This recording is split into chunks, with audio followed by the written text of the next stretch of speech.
This is the lasting image of Ben Simmons as a Philadelphia 76er, passing the ball under the rim with a much shorter defender on him in a crucial Game 7 playoff loss at home. What followed that moment was a head-spinning offseason filled with finger-pointing, reports of mental health issues, and the city turning on their once bright star, leaving Ben wanting out of Philly. It was a messy situation, and whether or not you believe all the blame unfairly fell on Ben's shoulders, his time as a Sixer is seen as a failure. However, failure often comes from great expectations, and Ben had lofty hopes placed upon him as he entered the league. He grew from an unknown international prospect to crushing competition stateside, dubbed the next LeBron James, the final missing piece for a rebuilding franchise searching for its first title in decades. Let's meet those versions of Ben Simmons in the Prism. This episode is presented by Honda. The all-new CR-V Trail Sport Hybrid is built to explore. Ben Simmons was born with it. And by it, I mean the genetic gifts and physical attributes to dominate in athletics. As the son of a former pro hooper, balling is in Ben's blood, but basketball wasn't always his calling. Growing up in Australia, Ben loved Aussie rules football and was torn between which sport to choose. His old basketball coach, Andrew Gaze, recalled Ben's mom being in the dark about what her son wanted, leaving the coach hoping he wouldn't lose his start of footy. And crikey, Ben set his mind on hoops. When he hit high school, Ben's talent immediately stood out from his peers, and not just the Aussies. In his first appearance stateside, Ben wowed onlooking scouts, competing in a prestigious All-American camp as an incoming 15-year-old freshman. He quickly went from unknown zero to hero in a flash. From there, moving to the U.S. was the next logical step in his development, where he ultimately joined basketball high school powerhouse Montverde Academy. Ben looked pro-bound nearly from the get-go. Standing at 6'10", 230 pounds, Ben had extremely unique talent, blending forward size and strength with the vision and passing skills of a guard. Defensively, he had the athleticism to guard positions 1 through 5. As he racked up personal accolades en route to winning multiple high school championships, the nation's top schools drooled at the thought of landing who they considered the most versatile player in the country. Ultimately, Simmons shocked everyone and went to LSU, a school where, according to him, he needed to put in the work. That was the draw for him.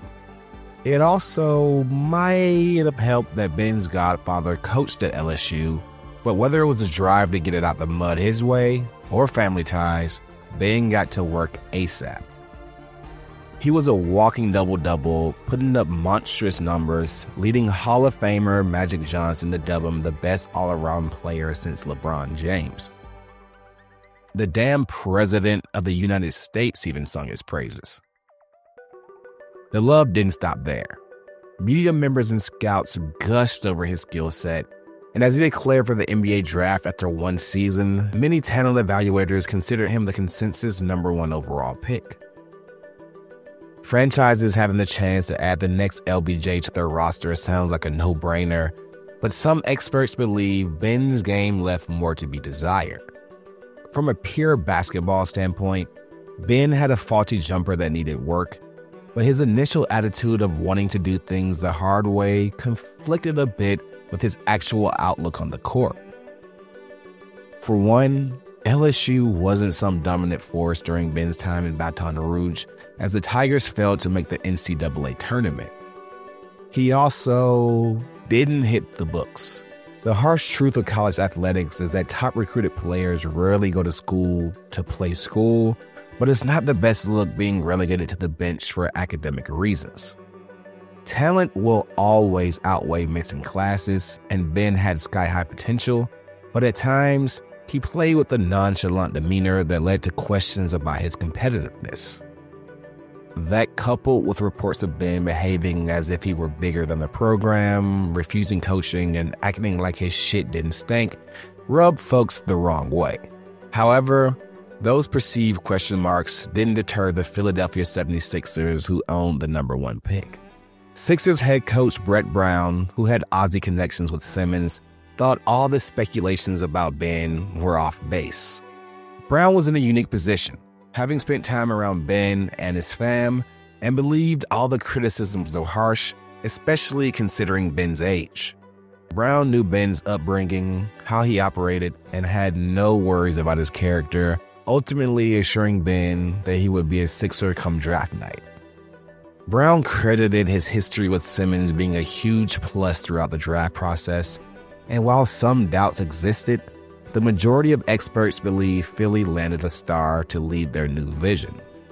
Before acquiring Simmons, 76ers brass were amid a rebuilding strategy dubbed The Process, where the team aimed to acquire high-end draft picks to build a championship roster. The strategy initially seemed like a misfire as Philly suffered several consecutive losing seasons, and the top draft picks they banked on couldn't stay healthy. But they stayed the course. It wasn't great when Ben was also forced to sit out his first season after sustaining a foot injury, reigniting doubts about the Sixers' grand scheme and Ben's potential.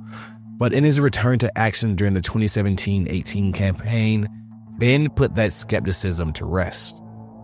The Sixers desperately needed a playmaker, and in a season littered with absurd statistical numbers surpassing the historic greats of the game, while garnering more praise from its legends, Simmons lit up the league, flashing his exceptional versatility and defensive prowess, earning Rookie of the Year honors. Even more impressively is how he managed to cook opponents while working through a broken jumper. Sharpshooters in the NBA carry a certain gravity on the floor as defenders can be pulled in all around the court, but despite lacking a reliable shot, he kept defenders honest because his passing was that elite.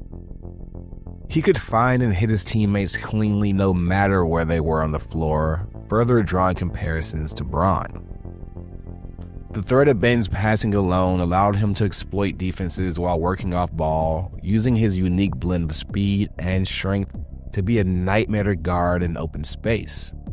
With Ben in the lineup, Philly went from a 28-win team to 52 in just a season.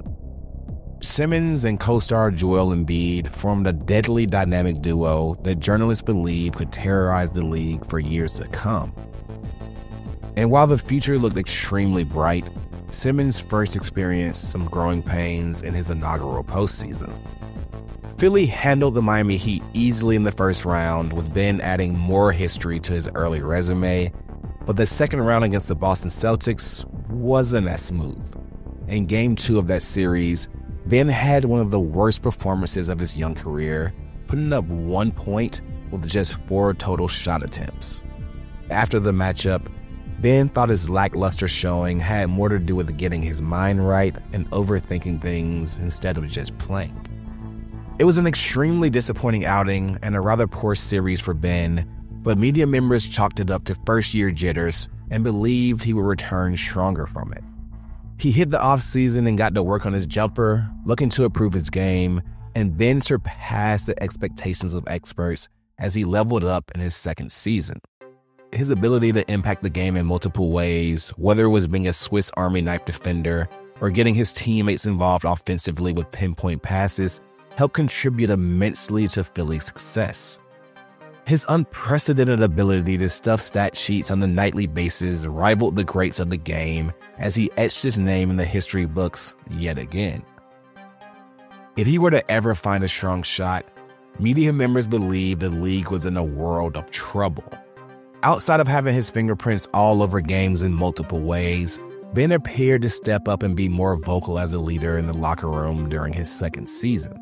He wasn't afraid to challenge his teammates, calling them soft after a loss against a lowly Hawks team, which he then followed up with a dominant 20-point, 22-rebound performance where he was an assist shy of a triple-double in a win against the Knicks.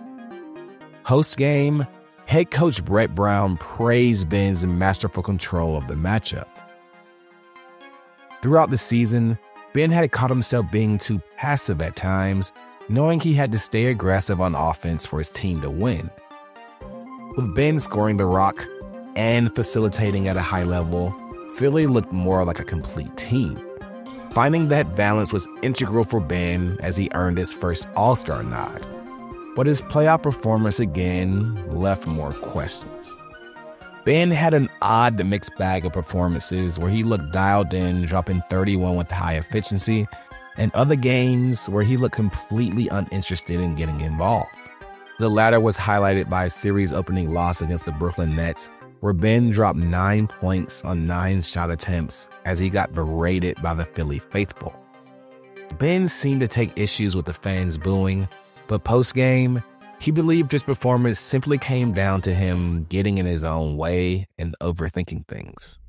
It's a message he relayed about his struggles in the playoffs last year, but as a franchise cornerstone, journalists believed he simply had to be better. While the criticism fell heavy on Ben, his coach had his back. Brown believed Ben's game was still growing and thought it was ridiculous to judge the performance of a 22-year-old with little playoff experience. Philly understood Ben was a huge part of their makeup and wasted no time as they signed him to a contract extension that summer.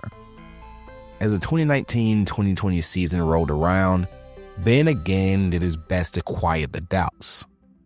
While he still seemed reluctant to take outside shots, with the loss of all-star Jimmy Butler in the offseason, Philly leaned heavily on Ben's playmaking duties, and he answered the call. And what he lacked offensively, he more than made up on the other end.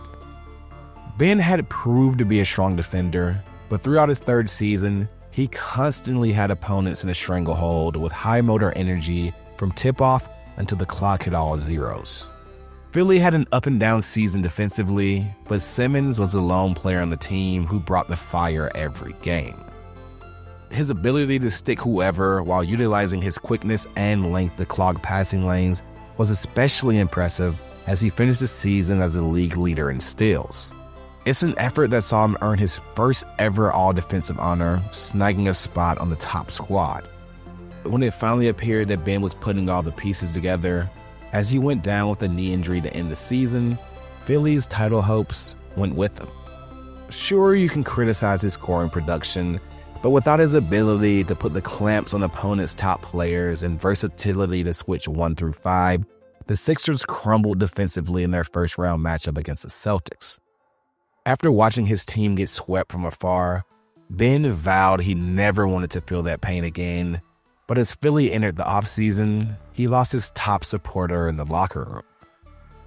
The former coach was not only influential in bringing Ben to Philly, but also treated his top pick unlike other members of the squad, withholding criticism at times, which didn't sit right with some players in the locker room. Philly went on to hire former championship-winning coach Doc Rivers, and if the org wanted a shot at a title of their own, they needed a huge year from Ben, following one of the best seasons of his career.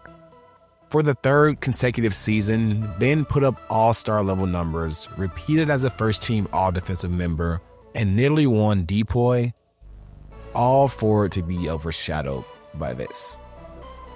The Game 7 flub was just the icing on the cake of several disappointing playoff outings that left the fans and the franchise questioning what could have been. Without the backing of Brown, the franchise no longer thought Ben's juice was worth the squeeze, and the two sides parted ways. As he now looks to pick up the pieces of his career somewhere else and could very well transform his overall perception, Ben's time in Philly will forever be viewed as a flop. While it's easy to say that so matter-of-factly, the signs were kind of there from the jump. The broken jumper, his approach to the game, attitude about improving, all criticisms that follow him as he entered the league. But talent often prevails over everything, and damn did the dude look generational. The build, the playmaking ability, the superb defensive versatility, it was all there. We witnessed it.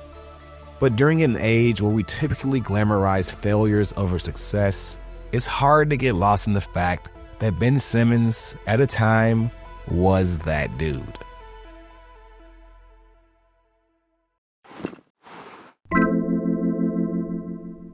Thanks for watching this episode of Prism.